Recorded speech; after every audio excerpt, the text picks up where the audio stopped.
Hey, what's happening, guys? This is Kenji, and as promised, here's the first in the how-to series of League of Legends, starting off with Ryze. So in this, we're going to be covering what different spells he has, rotations, builds, masteries, runes, skins, all of that sort of thing. Pretty much everything you need to know about the character itself. Now, please bear in mind, this is only sort of my opinion of the character and my builds and stuff. If it works for you, awesome, go ahead, use it. If it doesn't work for you, or if you find something else that works better, go ahead, use that. This is just a guide to sort of help out people who aren't familiar with the champion. Okay, guys, so we're just going to have a quick look at Ryze's abilities. Your first one is Overload. Now, as you can read on the screen here, it does additional damage based on Ryze's maximum mana, and you also get a cooldown reduction, passive cooldown reduction. Now, this is going to be your main nuke spell. It's going to be the spell you're going to be using the most. The cooldown reduction will be explained in the rotation part of this guide and sort of how that affects everything Ryze does. Alright, so Ryze's second ability is Rune Prison. So what this does, it prevents the enemy from moving and dealing damage for a short amount of time. And it also does damage to them when you use it based on Ryze's maximum mana. Now, I use this ability both offensively if I want to nuke someone, or defensively if I'm having to sort of pull back and someone's chasing me. You can turn around, get this off really quickly. It stops them. And you can usually get away. This is also a good ability to use pretty early game. If someone's overcommitted to a kill near a tower, you can use that, and it does stop them enough. Generally, the tower will kill them within that first sort of 10 minutes of the game. So third ability Ryze has is an AoE ability called Spell Flux. It shoots out an orb sort of thing, and it hits a target up to 6 times. And it also reduces magic resistance. Now, even though it reduces magic resistance, honestly, I don't use this that much. I use it as the last sort of ability in my rotation, and for killing minions when my ulti's up. That's pretty much it. Alright, so up to Ryze's last ability. This is called Desperate Power. This is his ulti, so what it does is it gives him Spell Vamp and causes all of his spells to deal AoE damage. So when you use this and you hit someone or a minion or whatever with a spell, it creates sort of this ring of electric sort of stuff on the ground around them. So anything within that is going to be hit for 50% damage of the spell that hits the target that has the ring around them. So team fights and that sort of thing, team battles in the middle where there's a lot of people, it's great. You can put that off, get it on a few people, and just start nuking, and it'll take down sort of the team relatively quickly. But to be honest, I don't use it that much for that sort of thing. Mainly what I use it for is pushing through minion waves. So it's great for that. You can get them down extremely quickly. You can take out the whole wave within a couple of seconds. So this is my ability sequence here. Now, the reason that I level up Overload and Rune Prison, I kind of alternate between the two, is because, especially early game, Rune Prison is A, does really good damage, but B, the longer you can hold them in range, I find the better. Especially if I'm playing with a partner in a lane that knows how to gank and stuff. The longer you can hold them there, the better. I was leveling up Overload first, and then Rune Prison. But I found sort of staggering the two so they both level up to the max, so rank 5 within a level of each other works a lot more effectively. I level up my ulti whenever I can, so level 6, 11 and 16 I believe, because this gives base mana. as well as does more damage and lasts longer. Um,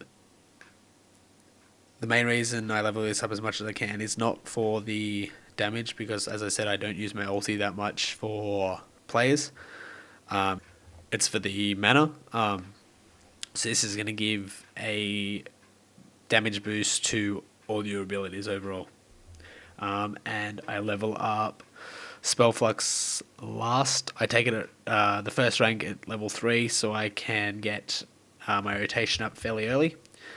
And then max it out towards the end because A, the other abilities are more important, and B, I don't use it that much. So we've got the Mastery build here.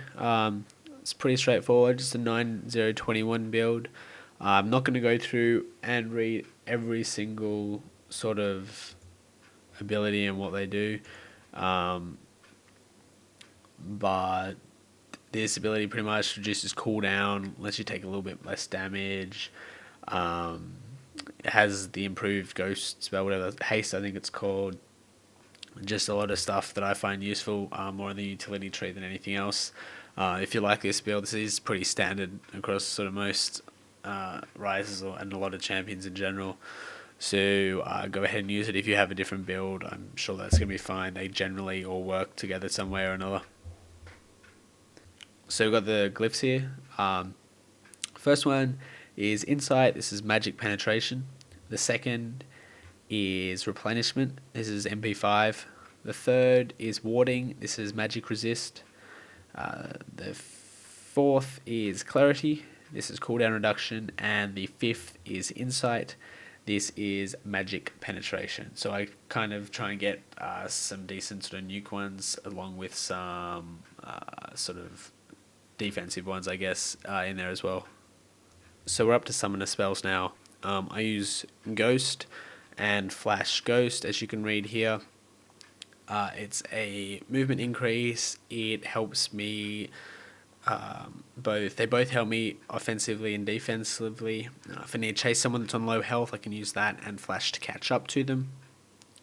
If I need to run away and retreat back to a tower or to recall, I can use that and Flash to get away from the enemy. So up to what build or what items to buy.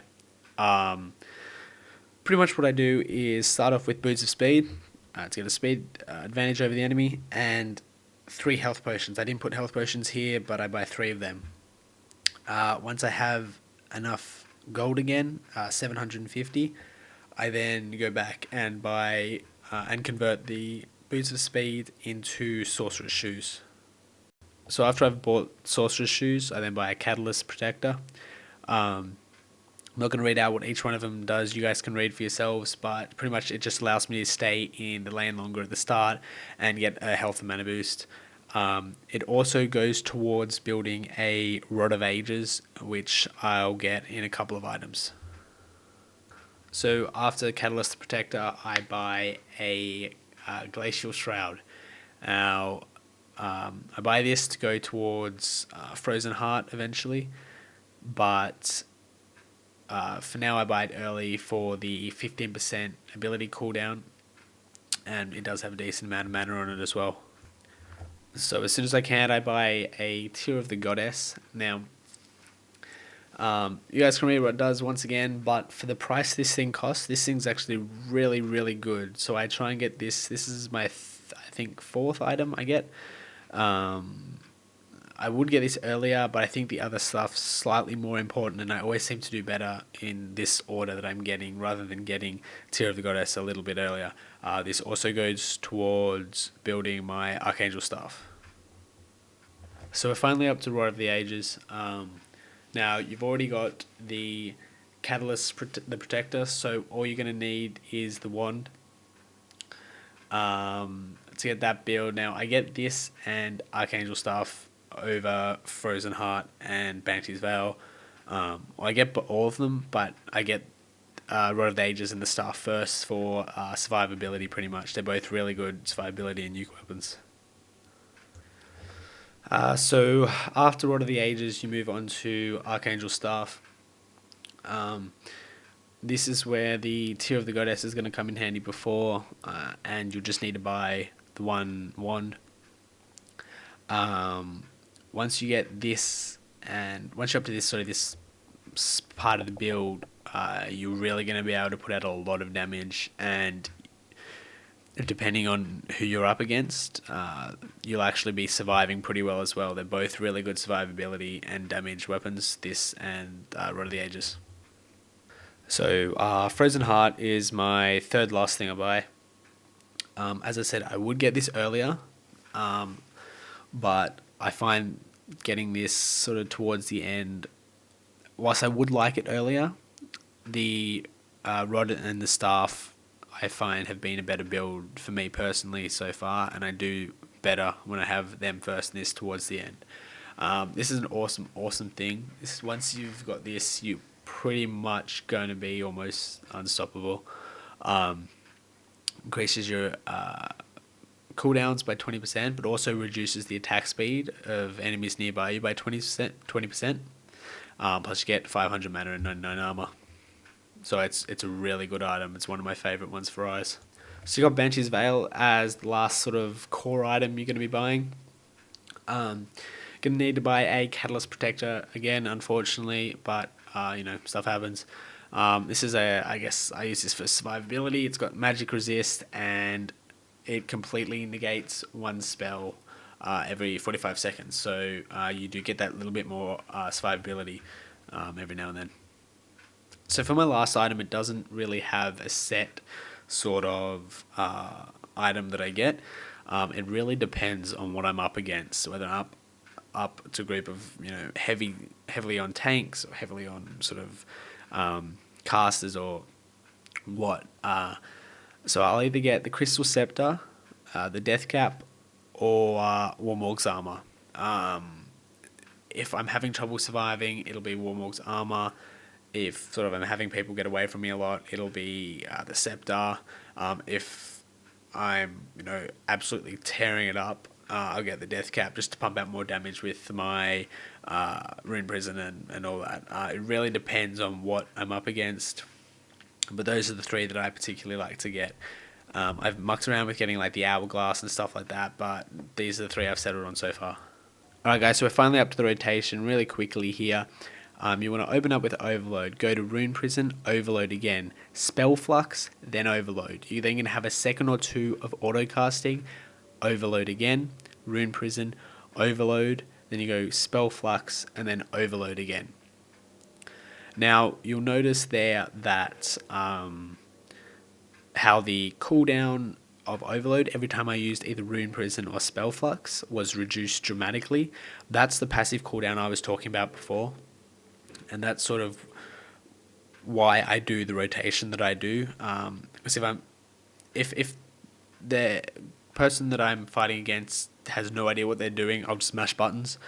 It doesn't matter. I'm not going to die anyway. But if they do, I'm going to use this rotation because so far I've found it's the fastest nuke that I can do, and the cooldown sort of thing with Rune Prison and Spell Flux I've found to give sort of that extra overload I can get out with the cooldowns lets me sort of nuke down things just a little bit quicker.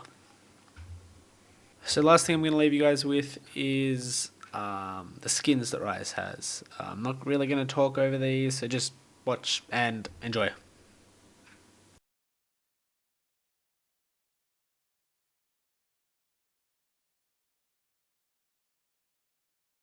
So that brings me to the end of the guide, guys. I hope you've enjoyed it. I hope you've learned something from it. If you want to leave a comment down below just telling me A, what you thought, and B, which hero or which sort of aspect of the game you'd like me to do a tutorial for next week. So thanks for watching. Don't forget to comment, rate, and subscribe if you liked it. And I shall see you guys next time.